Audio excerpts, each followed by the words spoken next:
Hello, good afternoon. It's 2 o'clock. It is time for our family empowerment segment on FB Live. I'm Janine Ferrari. I am the family council liaison for the LTCCC, and I helped found a family council for the New York State Veterans Home at Montrose in Montrose, New York in May of 2020. We've grown to be over 100 strong, and I've learned a lot of lessons during my 3 years doing this. And I'm learning more from Gloria Murray. Thanks, Janine. And hi, I'm Gloria Murray. I am Janine's associate in the Family Council Empowerment Program through Long-Term Care Community Coalition. I am a former New York State Long-Term Care Ombudsman Regional Director for one of the Ombudsman program and continue to work as an ombudsman along with the Family Council, although I am not an ombudsman while doing this work in Family Council. So I am here to work with Janine to empower families on how to establish a family council within their facility, and also just to educate and empower families on how they can address the issues that they are seeing or the concerns that they are seeing with their families when they visit them, or what their families are concerned, their residents are concerned about. And we have a lot of great information we're going to pass along to you today with some great resources from Long-Term Care Community Coalition's website.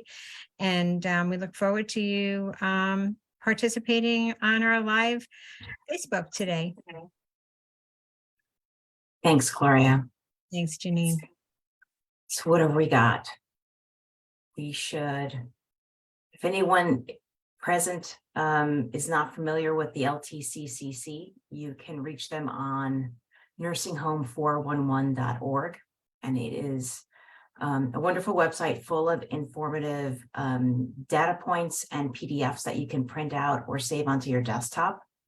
I've learned a lot. Our family council members have learned a lot in the last 3 years about our rights and the resident rights, and actually the power that we have as family members, both individually and together, working together in a family council to make change in, at least in our nursing home in Montrose. But I've seen other people also harness that power and knowledge to make a difference in their long-term care facility. It's also important, Janine, for families to know about the Ombudsman program. I'm going to, the Ombudsman program is sometimes a well-kept secret to families and to residents.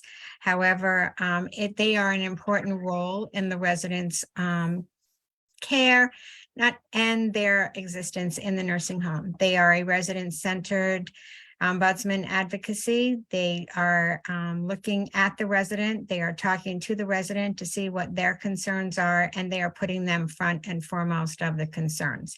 They enjoy talking to families, but they're going to talk to the residents first. So you should always reach out to your ombudsman when you have a concern, and encourage your family members to reach out to your ombudsman and their ombudsman when they have a concern, because they are there to help you. There is a great document on nursingHome411.org called the Primer.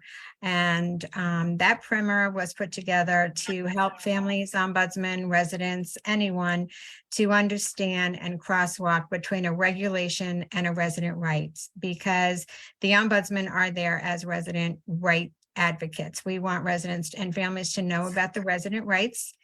And that primer is definitely, I use it whenever I need to, but it is definitely worth families looking at and studying it and knowing that there is something that they can talk about when they go into the nursing home. Janine? I like both primers, especially the first one, the original one. I found this to be very handy, and it's saved on my desktop. There's another piece of information that I find very helpful on the nursingHome411.org website. It's called the Family Council Toolkit. And it's something that we put together to enable being the best advocate you can possibly be for your resident or loved one in a nursing home. And we keep adding to it. So please, if you have a chance, go to nursingHome411. Look up the primer, both primers if you like, look up the Family Council Toolkit. save them to your desktop, share them with other family members and other family council members. If you're thinking of building a family council, get in touch with us. We would love to help you build that. It's very important to have a family council in a long-term care facility. It shows cohesiveness, it shows strength, and it shows a dedicated agenda to advocate for the residents at a nursing home. We've found it to be enormously helpful in our own nursing home over the last 3 years. Absolutely. And we want to talk about a little bit too, the other important resource that you have is the data. There are fact sheets. Fact sheets are very important, especially for family councils. And we do want to help or assist all of the families across the state or anywhere in the country to establish a family council. It is, if you have a well-organized and well-run family council, you can make some great strides for your residents in your facilities. You want to talk about, and you want to be supportive to each other. You want to be supportive there because everything is, sometimes there's challenges. You're not sure where to go, but if you're supportive and positive with each other, you can make some great changes. So the fact sheets are there. It talks a lot about care planning. They talk a lot about, there's a dementia toolkit that you can use as well. But we would like to, maybe we can talk about the family council toolkit. Janine, do you think that we can do that this afternoon? Sure. Great. The Family Council Toolkit is something that we put together earlier this year, and we disseminated it throughout New York State and I think throughout the country. It's something that I've shared with family members in our family council, but also something that I've printed out and I carry with me whenever I go visit my dad at his nursing home. I'm bringing it up now on our website. It's basically things that I found pretty helpful when just trying to manage my dad's care at the nursing home. There's a care planning segment. There's a resident, get to know the resident component to it, where you can fill out information about what your resident best likes. If they like to wake up early in the morning, if they like to sleep in, what nickname do they have, what arm of the military did they serve in, if they like being touched, if they like music, if they like to be with other people, or if they prefer to be alone in their room. All of these things, if you can fill that out and either tape it up on your resident's door or wall, or keep it handy in their room, it helps the people who work with them, the nurses and the aides and all the other staff in nursing homes and long-term care facilities, to get to know that resident better. Because sometimes the residents cannot say, they can't offer what their likes and dislikes are. They may have advanced dementia or Alzheimer's, and that this one piece in particular is really, really helpful to getting to know that resident in that room. And one of the first things in Family Council Toolkit is obviously the Family Council fact sheet, the consumer fact sheet about family councils and resident councils. Yes, in case families didn't know, every facility should have a resident council as well. That means that gives residents the opportunity to get together every month and talk about their concerns in the nursing home with someone from the staff, obviously, but they do have the right to have a few moments alone to discuss what they, among themselves privately, what they would like to discuss within a resident council. So resident council and family councils are a good working, they can work together. And it is, there is a law for resident and family councils, as you can see on the screen. It's CFR 481. And the facilities do have some obligation to the families to announce the family council or help you promote the family council, and also give you a place to meet if possible. I know during these times with COVID and always having increase in COVID cases, it's challenging, but family council should come together. Families should come together for the sake of all of the residents, and not their own agenda, but for all of the residents, and help make changes for the better for them. We all know that there is challenges and residents are there, and you want to help them. And family councils is a great way to help them, to help all of the residents in the nursing home, not just the resident that you're there to visit. So and I think, Janine, you can probably, do you have some success stories that you might want to talk about from your family council? I know you've grown it quite a bit over the last couple of years, especially during the COVID sessions. Yes. And in fact, I think our first major success was getting visitation rights last year in 2021 for Father's Day. We rallied together, and we had NBC for New York cover our I don't want to say battle, but our journey to getting and achieving Father's Day visitation. And that really helped for the nursing home to recognize us as an entity, a true de facto family council for our nursing home. We are right now working on getting hospice established in our nursing home. We have basically convinced through love and through just sheer determination to have the nursing home let more family members into more areas, the more public areas of our nursing home. We are adopting residents in our nursing home who basically don't have family members to either visit them because of the proximity to the nursing home, or perhaps their family has died off, or there might be some family situation that prevents them from having regular visitation. So we've started adopting people, and we're working right now on gifting our nursing home residents, whether they have family members or not, working on a Christmas list on Amazon that we're going to, everyone is going to try and adopt something and fulfill by something, to gift everyone on the nursing home, whether it's a bag to keep your things in, or blankets, or games, sweatpants, sweatshirts, that kind of thing. But these are like very necessary things that sometimes get overlooked. And it is a wonderful way to work with the nursing home on the needs. It's a collaborative effort, and that's something that we don't stop doing at our own nursing home. We have, because of our amazing ombudsman, Judy Farrell, we have established a very firm and strong line of communication with our nursing home administration. And that's something that the Family Council has taught me personally, and I know it's teaching other members of our Family Council. We don't give up.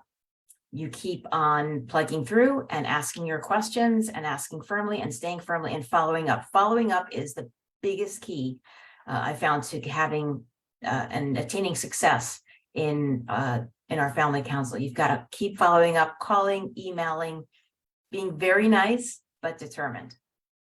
So, Janine, what I'm really hearing from you too is that not only are you advocating for changes or things to make changes in the facility for the residents, you're also coming together for all of the residents and doing something even different as a family council, and that is the gifting, the making sure that no resident is going to go this holiday without something, whether they have a family or not, which is, again, another important part of family council. It's for the residents.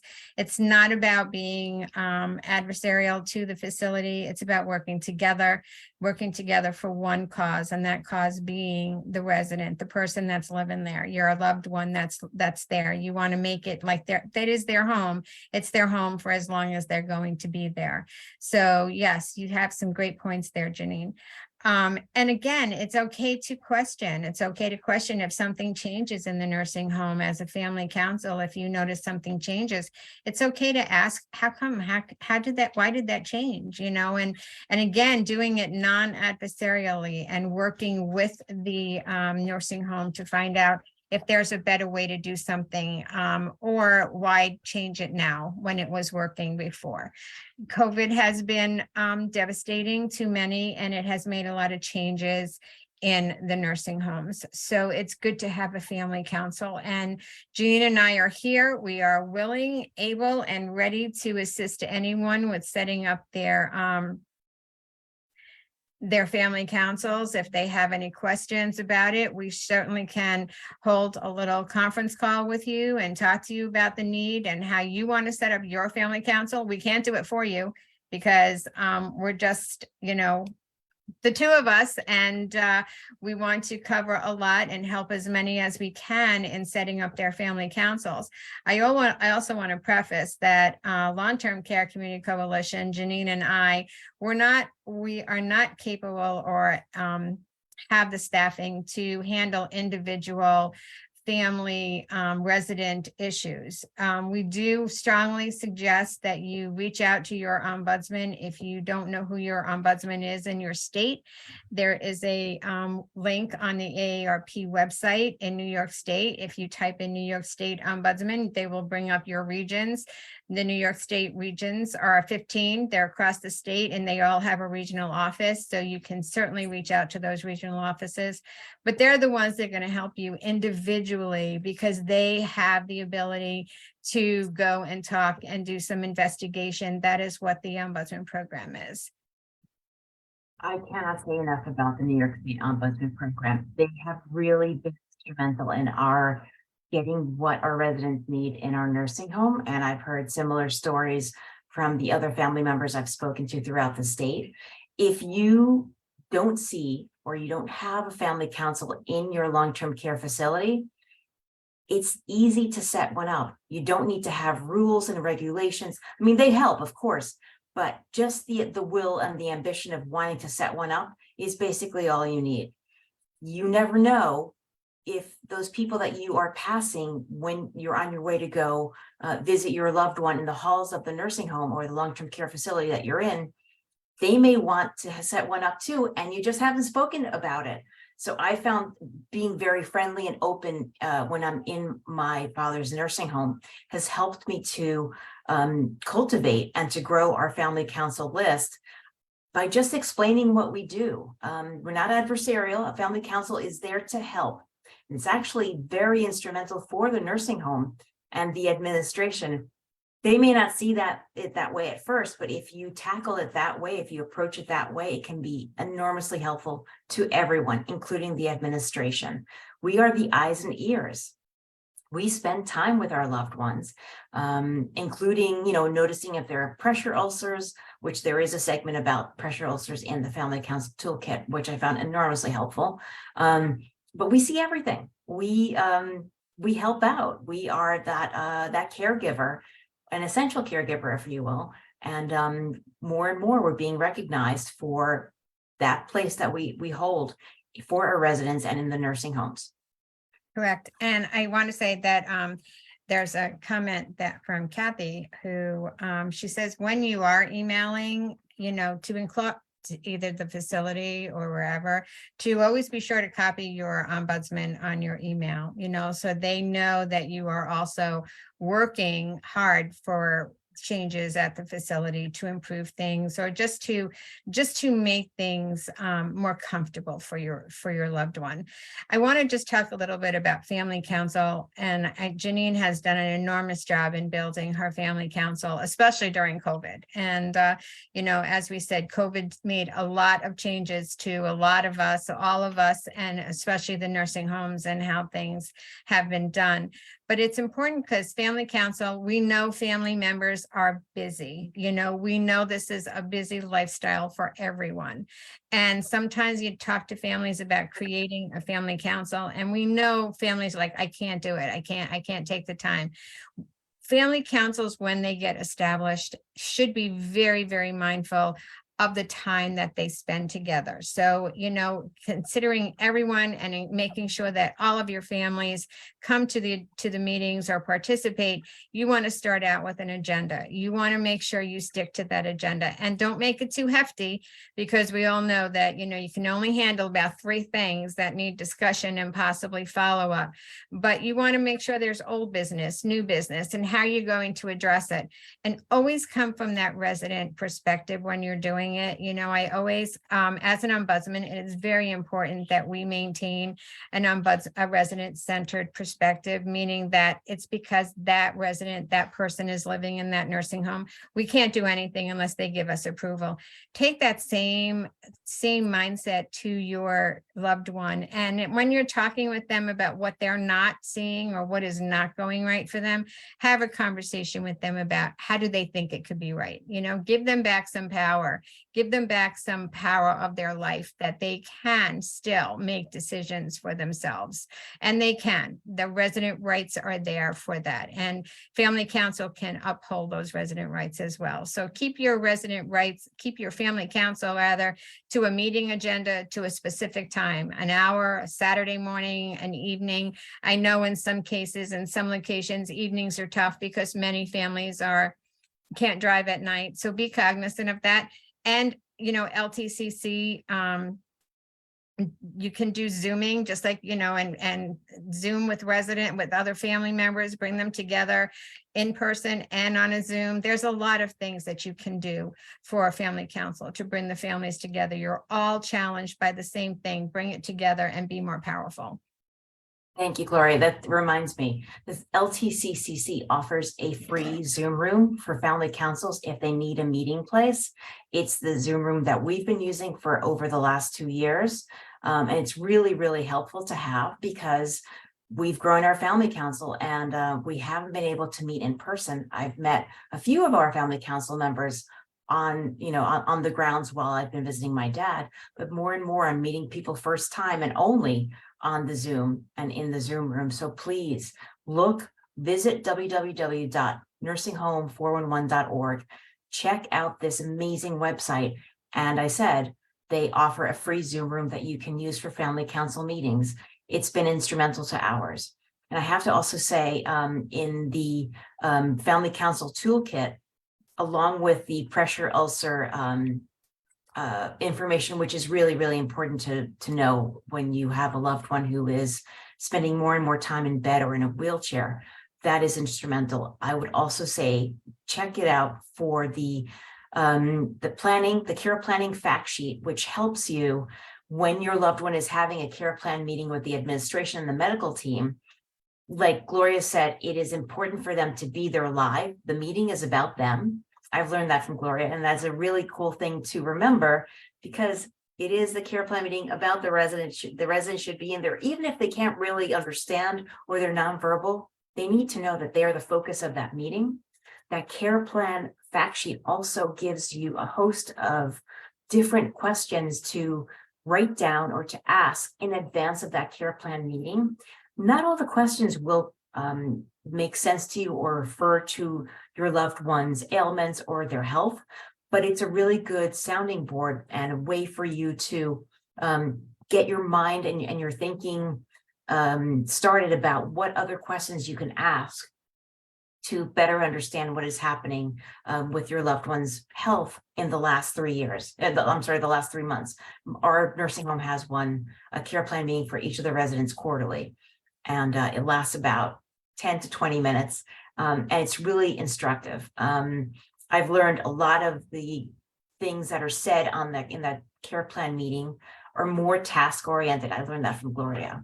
So it's even more important for you to come with your series of questions, because it's not necessarily important for you to know that your loved one is only eating 75% of their breakfast.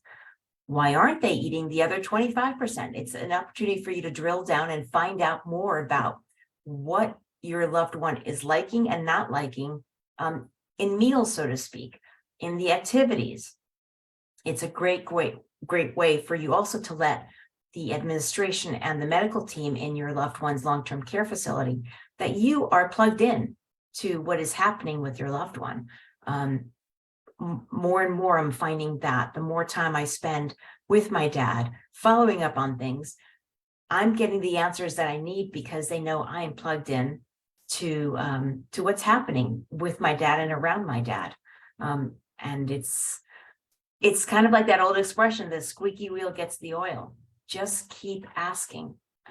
Be firm, be smart, smile, be nice. These people they're working hard, and they're taking care of our loved ones. So we're doing our part by forming a family council, keeping the family council active, and reading up and being informed, as informed as possible as you can be under the circumstances. Are there any questions about what we're talking about family councils and long-term care facilities, the role of an ombudsman or an ombudsperson, how a family council works, how to form one?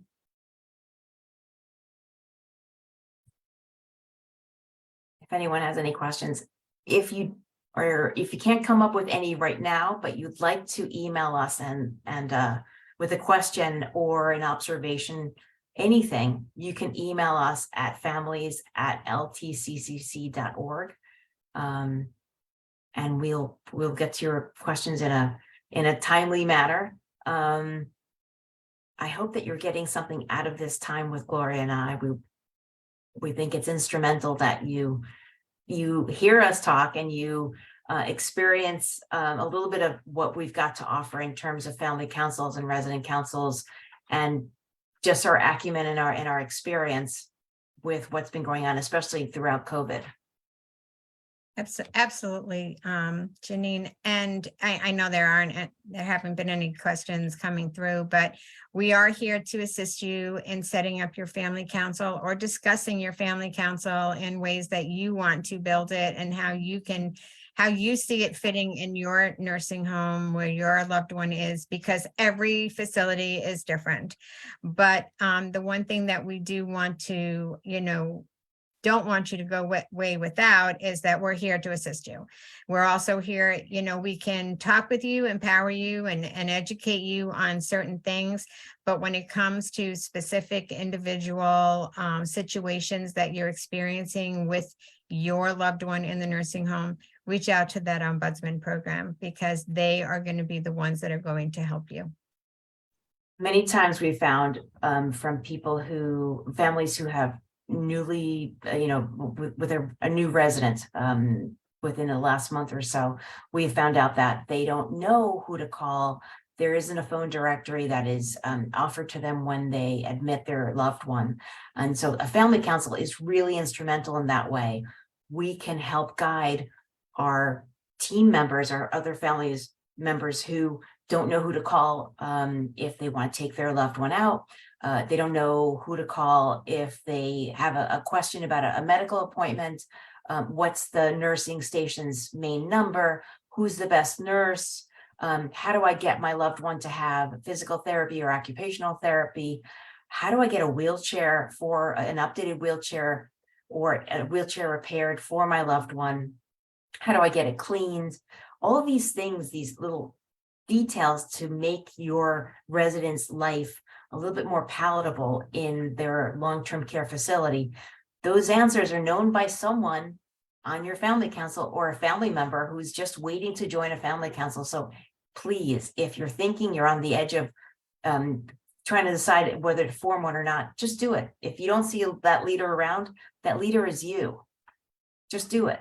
That's what we did for our own nursing home, and it's worked out tremendously. And I have to just say, as an aside, I have met and I have become friends with people that I would never have met otherwise. And I am a better person because of those relationships and friendships that I've forged over the last 3 years. Yes.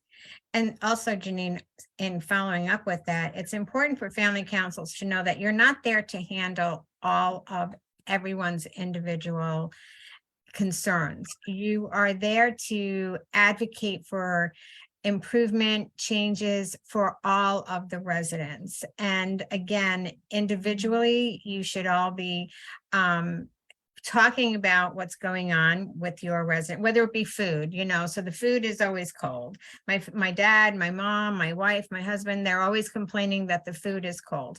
If you haven't done, maybe you bring that to the family council and you all talk about, like, is the food cold all over the building? Maybe unit 1 doesn't have cold food. Maybe unit 3 does, or the first floor doesn't, but the second floor does have cold food. Well, try to figure out among you how the best way to address that with the administration. However, I do encourage you to also, on your family council, ask the facility if they have a family council when you go there the first time someone is admitted to the facility, whether it be for rehab, short-term rehab, or for long-term care. Ask if they have a family council, and if they do, ask them when and where it meets, and how do I get to attend, because I'd like to be participating in it. Just remember, you're there for all of the residents to help make all their lives better in the nursing home while they're there. And that is what a family council, it could be very powerful when it's set up strategically well and is run well. And we are here to help you get that going. I like this question that we just got, Gloria. Maitly Wiseman asks, what about the pushback we get from facility management when we try to make one? Well, that tells you right then and there, it's instrumental to make one, right? Mm-hmm. And if I were you, do the same thing that we did when we were forming one. Smile, respectfully say, I don't agree, and keep forming one. There must be a reason why they don't want you to form one. You can have a family council, Maitly. You can form it as long as you get all of the families together. And again, it's not to be adversarial with the facility. We all know that there are challenges. No one's going to deny, but we don't want to be adversarial. We want to work together. So they don't have to run your family council. It's up to you to run your family council. You can invite the administrator or the staff or the director of nursing, whenever you're having an issue that is really come to the top and it forms to be the priority. Let's just say it's staffing, because we do know that staffing is a concern right now everywhere. That was one of the challenges from COVID, right? COVID presented some challenges with staffing. So if it is staffing, you can ask to speak to either have that person, that staff, that management person come to your family council, present your questions. Do not become angry, but just ask your questions, formulate them, see what they're saying, help them work together. And they also they can promote your family council through some mailings if they're mailing out things, or maybe a poster in the lobby about family council. Work with them about building that family council on a very friendly basis for the benefit of the residents, because everyone, ombudsman, facility staffing, and families, we're all there for one reason. We're there for the resident. That they are the pivotal point of why we are in those facilities. So again, if you'd like to have a conversation with Janine and I on setting up a family council, you just email families@ltcc.org. And we'll set up a conference call with you or a Zoom call, and we'll talk about some things and help you get started, because your facilities way better than we do. Yes, thank you, Gloria. And I love that question. Thank you, Maitly, for asking that question. Just form one and show them what you're made of, and show them how sometimes you just have to show people through actions how what your true intentions are, and they'll soften up. They will learn to accept you. Who knows what their past experience was? It's none of your concern. You're doing that, as Gloria said, it's resident centered. It is all about the residents. It is. And who knows more about your resident than you? Correct. And I know it's 2:30 and we may be a few minutes over, but I do want to say, just keep your residents in mind, and Gina and I are here for questions. Email us. We're willing to talk to whoever wants to talk about setting up a family council, because they are important, and hopefully we can do Family Matters again in the future. I'd love to do this again. Gloria, thank you for your time. I really appreciate it. Thank you, Janine. Thank you for your all time. for joining. Yes, thanks everyone for joining Facebook Live today. Look forward to Thank seeing you. you again. Take care. Thank Bye-bye. you.